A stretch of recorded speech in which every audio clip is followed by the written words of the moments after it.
Hi friends, ಎಲ್ಲರಿಗೂ ನಮಸ್ಕಾರ. ಇವತ್ತು KCSR ನಿಯಮ 105ರಿಂದ 206ವರೆಗೆ ಏನೇನು ನಿಯಮಗಳಿದೆ, ರಜಾ ನಿಯಮಗಳು ಅನ್ನೋದನ್ನು ಒಂದೆರಡು ನಿಮಿಷ ರಿವ್ಯೂ ಮಾಡ್ಕೊಂಬರೋಣ. ಈಗ ಫಸ್ಟ್ ಏನಪ್ಪ ಅಂದರೆ, ಎಷ್ಟು ಟೈಪ್ ರಜೆಗಳಿದ್ದಾವೆ ಅನ್ನೋದನ್ನು ನಾವು ಇಲ್ಲಿ ನೋಡೋದಾದರೆ, ಮೊದಲನೇದಾಗಿ ಸಾಂದರ್ಭಿಕ ರಜೆ ಇದೆ, ಕ್ಯಾಶುವಲ್ ಲೀವು ನಿಮಗೆ ಗೊತ್ತಿದೆ. ಆ್ಯಂಡ್ ಎರಡನೇದು ವಿಶೇಷ ಸಾಂದರ್ಭಿಕ ರಜೆ ಅಂದರೆ ಸ್ಪೆಷಲ್ ಕ್ಯಾಶುವಲ್ ಲೀವ್ ಅಂತ. ಮೂರನೇದು ಅರ್ನ್ಡ್ ಲೀವ್, ಗಳಿಕೆ ರಜೆ. ನಿಯಮ 112 ಮತ್ತು 113 ಅಡಿಯಲ್ಲಿ ಅದನ್ನು ಸ್ಯಾಂಕ್ಷನ್ ಮಾಡುತ್ತೆ ಸರ್ಕಾರ. ಅರ್ಧ ವೇತನ ರಜೆ ನಾಲ್ಕನೇದು, ಹಾಫ್ ಪೇ ಲೀವ್, ನಿಯಮ 114. ಪರಿವರ್ತಿತ ರಜೆ ಇದೆ, ಕ್ಯುಮ್ಯುಲೇಟೆಡ್ ಲೀವ್, ನಿಯಮ 114ರಲ್ಲಿ. ಆ್ಯಂಡ್ ದೆನ್ ಹಕ್ಕಿನಲ್ಲಿ ಇಲ್ಲದ ರಜೆ, ಲೀವ್ ನಾಟ್ ಡ್ಯೂ, ಅದು ಕೂಡ KCSR ರೂಲ್ 114. ಅಸಾಧಾರಣ ರಜೆ, ಎಕ್ಸ್ಟ್ರಾರ್ಡಿನರಿ ಲೀವ್ 117. ಪರೀಕ್ಷಾ ರಜೆ, ಎಕ್ಸಾಮಿನೇಷನ್ ಲೀವ್ 130ರಿಂದ 134 KCSR. ಪಿತೃತ್ವ ರಜೆ, ಪ್ಯಾಟರ್ನಿಟಿ ಲೀವ್ 135B. ಆ್ಯಂಡ್ ದೆನ್ ಹೆರಿಗೆ ರಜೆ, ಮೆಟರ್ನಿಟಿ ಲೀವ್ 135B, ಅದು ಕೂಡ. ಗರ್ಭಪಾತ ರಜೆ, ಅಬಾರ್ಷನ್ ಲೀವ್ ಇದೆ, ಸೇಮ್ ಸೆಕ್ಷನ್ ಅದು. ವಿಶೇಷ ದುರ್ಬಲತೆ ರಜೆ, ಡಿಸಬಿಲಿಟಿ ಲೀವ್, ನಿಯಮ 136, 37, 38ಗೆ ಬರುತ್ತೆ, ರೈಟ್. ಇದು ಒಂದೊಂದಾಗಿ ನೋಡ್ಕೊಂಡು ಹೋಗೋಣ. ಈ 12 ಥರದ ರಜೆಗಳ ಬಗ್ಗೆ ಒಂದು ಸ್ವಲ್ಪ ಗ್ಲಾನ್ಸ್ ಮಾಡ್ಕೊಂಬರೋಣ. ಮೊದಲನೇದೇನಪ್ಪ ಅಂತ ಹೇಳಿದ್ರೆ, ಒಂದು ರಜೆಯನ್ನು ಮಂಜೂರು ಮಾಡಬೇಕಾದ್ರೆ ಸಕ್ಷಮ ಪ್ರಾಧಿಕಾರ ಅದರ ಪೂರ್ವಾನುಮತಿಯನ್ನು ಪಡಿಬೇಕು. ಈಗ ರಜೆಗಳು ನೋಡ್ಕೊಂಬಂದ್ವಿ, ರಜೆಯನ್ನು ಸ್ಯಾಂಕ್ಷನ್ ಮಾಡಬೇಕಾದ್ರೆ ಬಿಫೋರ್ ದಟ್ ಏನು ರೂಲ್ಗಳು ಅಪ್ಲೈ ಆಗುತ್ತೆ, ಏನು ಥಿಂಗ್ಸ್ಗಳು ಅಪ್ಲೈ ಆಗುತ್ತೆ ಅನ್ನೋದನ್ನು ನಾವಿಲ್ಲಿ ಫಸ್ಟ್ ನೋಡ್ಕೋಬೇಕು.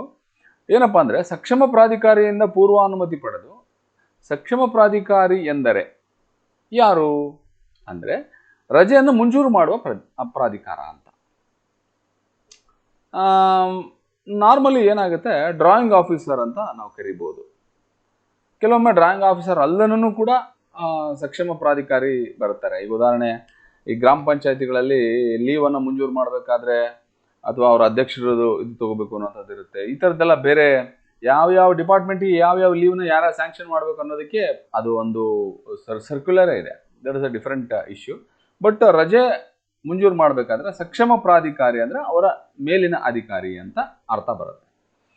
ಇಲ್ಲಿ 106A ಅಂತ ಹೇಳಿದ್ರೆ, ಸಮರ್ಥನೀಯ ಕಾರಣಗಳು ಇಲ್ಲದೆ ಗೈರು ಹಾಜರಾದರೆ ಅದನ್ನು ಅನಧಿಕೃತ ಗೈರು ಹಾಜರಿ ಅಂತ ತೀರ್ಮಾನ ಮಾಡ್ತಾರೆ. ಮತ್ತು ಆ ದಿನಗಳಿಗೆ ಸರ್ಕಾರಿ ನೌಕರನು ವೇತನ ಪಡೆಯಲು ಹಕ್ಕುಳ್ಳವನಾಗಿರುವುದಿಲ್ಲ. ಹಾಗೂ ಸಕ್ಷಮ ಅಧಿಕಾರಿಯು ರಜೆಯನ್ನು ಮಂಜೂರು ಮಾಡದ ಹೊರತು ಅಂತಹ ಗೈರು ಹಾಜರಿಯ ಅವಧಿಯು ಅರ್ಧ ವೇತನ ರಜೆ ಆಗಿದ್ದರೆ ಬಾಕಿ ಇರುವ ಮಟ್ಟಿಗೆ ಖರ್ಚು ಹಾಕಬಹುದು. ಉಳಿದ ಅವಧಿಯನ್ನು ವೇತನ ರಹಿತ ರಜೆ ಎಂದು ಮಂಜೂರು ಮಾಡುವುದು. ಹಾಗೂ ದುರ್ನಡತೆಗೆ ಇಲಾಖಾ ವಿಚಾರಣೆ ಹೂಡಬಹುದು. 106A ಅಂತ ಹೇಳಿದ್ರೆ ಅನಾಥರೈಸ್ಡ್ ಆಬ್ಸೆಂಟ್ ಅಂತ. 106A.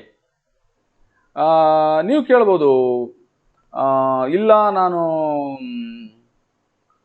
ಪೂರ್ವಾನುಮತಿ ಪಡೆಯೋಕ್ಕಾಗಲಿಲ್ಲ ಅನ್ನುವಂಥದ್ದನ್ನು ನೀವು ನಿಮ್ಮ ಸಕ್ಷಮ ಪ್ರಾಧಿಕಾರಿಗೆ ಅಂಥ ಸನ್ನಿವೇಶಗಳು ಬಂದರೆ ಮೊದಲೇ ಅವ್ರ ದೂರವಾಣಿ ಮುಖಾಂತರ ಸಂಪರ್ಕ ಮಾಡಿಕೊಂಡು ಅವರ ವಿಶ್ವಾಸಕ್ಕೆ ತಗೊಂಡು ನೀವು ಆ ಥರದ ಸನ್ನಿವೇಶಗಳನ್ನು ಬಳಸ್ಕೊಳ್ಳೋಕೆ ಅವಕಾಶ ಇದೆ. ಇಲ್ಲ ಅಂತ ಹೇಳಿದ್ರೆ ಏನಾಗುತ್ತೆ ಅನ್ನೋದನ್ನು ಮುಂದೆ ನೋಡಿ. 106A ನಲ್ಲಿ ಸರ್ಕಾರಿ ನೌಕರನು ಕಚೇರಿ ಪ್ರಾರಂಭವಾಗಲು ನಿಗದಿಪಡಿಸಿದ ಸಮಯಕ್ಕೆ ಹಾಜರಾಗತಕ್ಕದ್ದು. ಒಂದು ವೇಳೆ 10 ನಿಮಿಷಗಳ ನಂತರ ತಡವಾಗಿ ಬಂದರೆ ಅದನ್ನು ಅರ್ಧ ದಿನ ಸಾಂದರ್ಭಿಕ ರಜೆ ಎಂದು ಮಂಜೂರು ಮಾಡಬೇಕು. ಅದೇ ರೀತಿ ಮಧ್ಯಾಹ್ನ ತಡವಾಗಿ ಬಂದರೂ ಸಹ ಅದನ್ನೇ ಅನ್ವಯಿಸತಕ್ಕದ್ದು. ಸಾಂದರ್ಭಿಕ ರಜೆ ಇಲ್ಲದಿದ್ದಲ್ಲಿ 1 ದಿನ ಗಳಿಕೆ ರಜೆಯನ್ನು ಖರ್ಚು ಹಾಕಬೇಕು ಅನ್ನೋದನ್ನು ಇಲ್ಲಿ ತಿಳಿಸಿದ್ದಾರೆ. ನಿಯಮ 106B ಏನು ಹೇಳುತ್ತೆ? ಮುಷ್ಕರದಲ್ಲಿ ಭಾಗವಹಿಸಿದ್ದಲ್ಲಿ ಕಾನೂನು ಬಾಹಿರವೆಂದು ಪರಿಗಣಿಸಿ ಕ್ರಮ ಜರುಗಿಸಬಹುದು. ಮುಷ್ಕರದಲ್ಲಿ ಭಾಗವಹಿಸಿದ ದಿನಾಂಕದಂದು ನೌಕರನ ಲೆಕ್ಕದಲ್ಲಿರ್ತಕ್ಕಂಥ ಗಳಿಕೆ ರಜೆ ಅಥವಾ ಅರ್ಧ ವೇತನ ರಜೆಯನ್ನು ಅಥವಾ ಎಲ್ಲ ರಜೆಯು ಸರ್ಕಾರಕ್ಕೆ ಮುಟ್ಟುಗೋಲು ಹಾಕೊಳ್ಳೋಕ್ಕೂ ಕೂಡ ಅವಕಾಶ ಇದೆ. ಅದು ಸ್ಪೆಷಲ್ ಕೇಸಸ್ಸಲ್ಲಿ ಬರುತ್ತೆ. ನಿಯಮ 107 ನಲ್ಲಿ ಏನು ಹೇಳುತ್ತೆ? ರಜೆಯು ಸರ್ಕಾರಿ ನೌಕರನ ಹಕ್ಕಲ್ಲ. Most important. ಕೆಲವರೆಲ್ಲ ಆಗುತ್ತೆ ಇದು ಏನಂದರೆ, ಸಕ್ಷಮ ಪ್ರಾಧಿಕಾರಿಗೂ ಕೆಳಗಿನ ನೌಕರರಿಗೂ ವಾದ ಬೀಳುತ್ತೆ. ಏನು, ನನ್ನ ರಜೆಗಳಿದ್ದಾವೆ ಅಂತ ಒಂದು ಬರುತ್ತೆ ಆ ಸನ್ನಿವೇಶ. ಅದು ಆ್ಯಕ್ಚುಲಿ ನೋಡಿ, 107ರಲ್ಲಿ ಏನು ಹೇಳ್ತೇನೆ, ರಜೆಯು ಸರ್ಕಾರಿ ನೌಕರನ ಹಕ್ಕಲ್ಲ. ಅದು it is not A right. ಸರ್ಕಾರಿ ರಜೆ ನೌಕರರು ರಜೆ ಮಂಜೂರಾತಿಗಾಗಿ ಅರ್ಜಿಯನ್ನು ಸಲ್ಲಿಸಿದಾಗ ಅದನ್ನು ಮಂಜೂರು ಮಾಡುವ ಅಥವಾ ನಿರಾಕರಿಸುವ ಅಧಿಕಾರವು ಕಚೇರಿಗೆ ಮುಖ್ಯಸ್ಥರಿಗೆ ಬಿಟ್ಟಿರುವ ವಿಚಾರ. ಇದು ಯಾಕೆ ಈ ಥರ ಮಾಡಿದ್ದಾರೆ ಅಂದರೆ ಆಡಳಿತಾತ್ಮಕ ದೃಷ್ಟಿಯಿಂದ. ಈಗಾಗಲೇ ರಜೆ ಮಂಜೂರು ಮಾಡಿದ್ದನ್ನು ಸಹ ಪೂರ್ಣವಾಗಿ ಉಪಯೋಗಿಸದೆ ತುರ್ತು ಸಂದರ್ಭಗಳಲ್ಲಿ ಆ ರಜೆಯನ್ನು ಮೊಟಕುಗೊಳಿಸಿ ತಕ್ಷಣ ಕರ್ತವ್ಯಕ್ಕೆ ಹಾಜರಾಗಲು ಆದೇಶ ಮಾಡುವ ಅಧಿಕಾರ ಕಚೇರಿಗೆ ಮುಖ್ಯಸ್ಥರಿಗೆ ಇರುತ್ತದೆ. ಸೊ ಇದನ್ನ ನೌಕರರು ಗಮನದಲ್ಲಿ ಇಟ್ಕೋಬೇಕು. ಓಕೆ. ಅಂಡ್ 108 ಏನು ಹೇಳುತ್ತೆ ನಿಯಮ? ಸಾಕಷ್ಟು ಸಕಾರಣಗಳಿಲ್ಲದೆ 4 ತಿಂಗಳಿಗೂ ಮೀರಿದ ಅನಧಿಕೃತ ಗೈರು ಹಾಜರಾದ ನೌಕರರನ್ನು KCS ನಿಯಮ CCA 1957 ರೀತಿ ವಿಚಾರಣೆಗೊಳಿಸಿ ಸೇವೆಯಿಂದ ವಜಾ ಮಾಡಬಹುದು. Dismissal from the service. Regular 4 ತಿಂಗಳು ಆಬ್ಸೆಂಟ್ ಆದರೆ. ಓಕೆ. ಅಂದನ್ ಇಲ್ಲಿ ಇನ್ನೊಂದಿದೆ, ನಿಯಮ 109 ಆಕಸ್ಮಿಕ ರಜೆಯನ್ನು ಹೊರತುಪಡಿಸಿ ಒಂದು ತರಹದ ರಜೆಯನ್ನು ಇನ್ನೊಂದು ಬಗೆಯ ರಜೆ ಎಂದು ಸಂಯೋಜಿಸಿ ಅದನ್ನು ಕೂಡ ಮಂಜೂರು ಮಾಡೋಕ್ಕೆ ಅವಕಾಶ ಇದೆ. ಇದು discretionary power of the higher authority. Okay. ಸಾಂದರ್ಭಿಕ ರಜೆ ಅಂದ್ರೆ ಏನು? ಸರ್ಕಾರಿ ನೌಕರರ ಸೇವೆಯ ಮೊದಲು 1 ವರ್ಷದ ಸೇವಾವಧಿಯಲ್ಲಿ 1 ತಿಂಗಳ ಕರ್ತವ್ಯದ ನಂತರ 1 ದಿನದ ರಜೆಯಂತೆ ಮಂಜೂರು ಮಾಡುವುದು. Point number 1.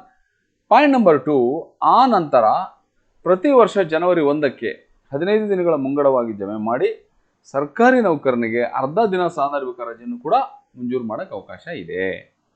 ಗರಿಷ್ಠ 7 ದಿನಗಳವರೆಗೆ ಮಾತ್ರ ಈ ಲೀವನ್ನು ಹಾಕ್ಬೋದು ಮತ್ತು ಸಾರ್ವತ್ರಿಕ ರಜೆಯೊಂದಿಗೆ ಸಂಯೋಜಿಸಿದಾಗ ಒಟ್ಟು ಅವಧಿ ಗರಿಷ್ಠ 10 ದಿನಗಳನ್ನು ಮೀರತಕ್ಕದ್ದಲ್ಲ. ಹೆಂಗಪ್ಪ? ಉದಾಹರಣೆಗೆ ನೀವು ಸೋಮವಾರದಿಂದ ಶುಕ್ರವಾರದವರೆಗೂ ರಜೆ ಹಾಕ್ತೀರಾ. ಶನಿವಾರ ಒಂದು ಸೆಕೆಂಡ್ ಸಾಟರ್ಡೆ ಬರುತ್ತೆ ಅಥವಾ ಸಂಡೇ ರಜೆ ಬರುತ್ತೆ, ಸೋಮವಾರ ಇನ್ನೊಂದು ಯಾವುದೋ ಹಬ್ಬ ಬಂದ್ಬಿಡುತ್ತೆ ಅಂದ್ಕೊಳ್ಳಿ, 3 ದಿನ ಬಂತು ಅಂದರೆ ಅವನ್ನ ರಜಾ ಕ್ಯಾಶುವಲ್ ಲೀವ್ ಅಂತ ಹಾಕುವ ಹಾಗಿಲ್ಲ, ಅವಕಾಶ ಇಲ್ಲ ಅನ್ನೋದನ್ನು ಭಾಳ ಸ್ಪಷ್ಟವಾಗಿ ಹೇಳಿದ್ದಾರೆ. ನೀವು ಸೋಮವಾರದಿಂದ ಶುಕ್ರವಾರವರೆಗೂ ಮಾತ್ರ ರಜೆನ ತೋರಿಸ್ಬೇಕಾಗುತ್ತೆ. ಆದರೆ ಅಂತಹ ರಜೆಗಳು 10 ಡೇಸನ್ನು ಮೀರಬಾರ್ದು. ಒಂದು ವೇಳೆ 4 ದಿನ ಕಂಟಿನ್ಯೂಸ್ ರಜೆ ಬಂದರೆ ಅಲ್ಲೇ ನಿಮಗೆ ಈ ಫೆಸಿಲಿಟಿ ಅವೈಲ್ ಆಗೋದಿಲ್ಲ ಅನ್ನೋದನ್ನು ಸ್ಪಷ್ಟವಾಗಿ ಹೇಳಿದ್ದಾರೆ. ಡಿಸೆಂಬರ್ ಅಂತ್ಯದೊಳಗೆ ಉಪಯೋಗಿಸ್ಕೊಳ್ಳೋದಿದ್ರೆ ಅದು ವ್ಯಪಗತ ಆಗುತ್ತೆ, ಅಲ್ಲಿಗೆ ಕ್ಲೋಸ್ ಆಗುತ್ತೆ, ಮತ್ತೆ ಅದನ್ನು ನೆಕ್ಸ್ಟ್ ಇಯರ್ ತೊಗೊಳಕ್ಕೆ ಬರಲ್ಲ. ಅದು ನಿಮ್ಗೆ ಗೊತ್ತಿದೆ. ಕಚೇರಿ ಮುಖ್ಯಾಧಿಕಾರಿ ಮಂಜೂರಾತಿ ಪ್ರಾಧಿಕಾರ ಆಗಿರ್ತಾರೆ. ಯಾವುದೇ ದಿನ ಕಚೇರಿಗೆ ತಡವಾಗಿ ಹಾಜರಾದಾಗ ಆ ಅವಧಿಯಲ್ಲಿ ಪೂರ್ವಾಹ್ನ ಅರ್ಧ ದಿನ ರಜೆ ಹಾಕಬೇಕು, ಅದೇ ದಿನ ಅಪರಾಹ್ನ ಕೂಡ ತಡ ಆದರೆ ಅದು ಕೂಡ ಅರ್ಧ ದಿನ ರಜೆ ಹಾಕಬೇಕು ಅಂತಿದೆ. 10 ಮಿನಿಟ್ಸ್ ಟೈಮ್ ಇದೆ, ಅದೆಲ್ಲ ನಿಮಗೆ ಗೊತ್ತಿರುವಂಥದ್ದೇ. ಸೊ ಇಷ್ಟು ಇವತ್ತಿನ ರಜಾ ನಿಯಮಗಳಲ್ಲಿ ನಾವು ನೋಡಿದ್ದೀವಿ. ಮುಂದಿನ ದಿನಗಳಲ್ಲಿ ಈಗೇನು ಇನ್ನೂ ಇದ್ವಲ್ಲ, ಇವು ಯಾವ ವಿಶೇಷ ಸಾಂದರ್ಭಿಕ ರಜೆ, ಗಳಿಕೆ ರಜೆ, ಅರ್ಧ ವೇತನ, ಇವನ್ನ ಒಂದೊಂದು 2 ನಿಮಿಷಕ್ಕೆ ಒಂದೊಂದು ಇನ್ಫಾರ್ಮೇಷನನ್ನು ನಾನು ಕಳಿಸ್ಕೊಡ್ತೀನಿ. ಯಾಕಂದರೆ ಇದು ತುಂಬ ಲಾಂಗ್ ಆಗುತ್ತೆ ರಜಾಕ್ಕೆ ಸಂಬಂಧಪಟ್ಟಂಥ ವಿಷಯ. ಸೊ ಅಲ್ಲಿವರೆಗೂ ಟೇಕ್ ಕೇರ್, ಬಾಯ್.